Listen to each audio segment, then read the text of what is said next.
Ila kuwapongeza wale ambao ni sababu ya sisi kuweza kuja kulifanya tendo hili zuri ambalo sisi pesa hazikutoka kwetu sisi, hazikutoka kwa Abu Shuremi. Kila siku nikilizungumza hili, bali ni wafadhili ndio walioweza kutuma pesa zao na tukaweza kuwanunua mbuzi hawa na kuweza kuja kuwachinja hapa. Kwanza bila kumsahau dada yetu wa kutoka Dubai ambaye yeye ameweza kutuma wafadhili wa kuweza kununua mbuzi 48. Alhamdulillah, ndio hao unaona hapo. Lakini pia wako baadhi ya ndugu zetu ambao pia nao wametuma tuwachinjie mbuzi, kina Abud mbuzi wawili.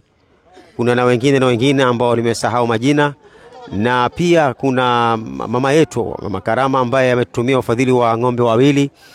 Alhamdulillah, na madada zetu wa kutoka Oman wameweza kututumia ufadhili wa ng'ombe wawili, ingawa katika video ile tangulia nilisahau nikasema ya kwamba ufadhili wa ng'ombe wawili hao umetoka kwa madada zetu wa kutoka Dubai, lakini la si wa kutoka Dubai bali ni wa kutoka Oman. Lakini kama tulivyosema ya kuwa ng'ombe mmoja hatukuweza kumchinja hapa, tumetumana kachinjwe katika maeneo ya Lamu. Napenda kuendelea kuwapongeza na kuambia kwamba kitendo hiki ambacho kwamba nyinyi mmekifanya ndicho kile kitendo ambacho Bwana Mtume Muhammad sallallahu alaihi wasallam alikuwa akikifanya kila mwaka. Kana nabii sallallahu alaihi wasallam yudhahi kila sana. Mtume sallallahu alaihi wasallam ilikuwa kila mwaka akidhahi. Kana yudhahi bikabshaini amlahaini aqranaini. Mtume sallallahu alaihi wasallam alikuwa kichinja mbuzi wawili au kondoo wawili kila mwaka, akichinja kondoo wawili tena wazuri wenye mapembe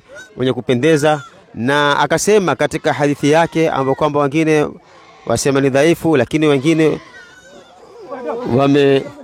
wameifanya ni hasana, ni hadithi hasana, na sisi na wewe tulifanya hasana, bali ni wanachuoni wa hadithi wakubwa ya kwa Mtume sallallahu alaihi wasallam asema, man wajada sa'atan, yoyote ambaye atapata ukunjufu wa kuweza kuchinja, falam yudhahi, kisha akawa hatolifanya hilo la kuchinja, fala yaqrabanna masjidana, fala yaqrabanna musallana, basi asikurubie musalla wetu, bimaana asije kuswali Idi ikiwa hakuweza kulifanya hili la kuchinja na uko na uwezo. Kwa hivyo ndio maana wanachuoni wetu wakasema kuwa tendo hili la udhiya ni sunnatun muakkada, ni sunna iliyokokotezwa. Ukisikia sunnatun muakkada kila siku tunasema ya kwamba huamaanisha kuwa Mtume jambo lile hakuliacha, alilifanya siku zote. Na hii ni kauli ya jamhuri ulama, wanasema ya kuwa kitendo kama hiki cha udhiya ni sunnatun muakkada. Lakini tukienda kwa upande wa al-Hanafia, wafuasi wa Imam Abu Hanifa wanasema ni wajib,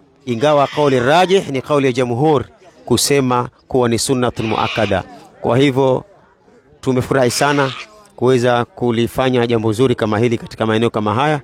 Kama unavyoona watu wanafuraha hapa, na ni watu wengi watakuja katika maeneo kama haya kuja kutukua nyama, kwa sababu si kijiji hiki peke yake kinaochukua hii nyama, bali ni watu kutoka vijiji mbalimbali. Baada ya muda mchache hapa mtakuja kuona kumefurika. Barakallahu fikum, wassalamu alaikum wa rahmatullahi wa barakatuh. To get more videos of Abu Shuraim, don't forget to subscribe, like and share. May Allah guide and bless the person who shares the videos.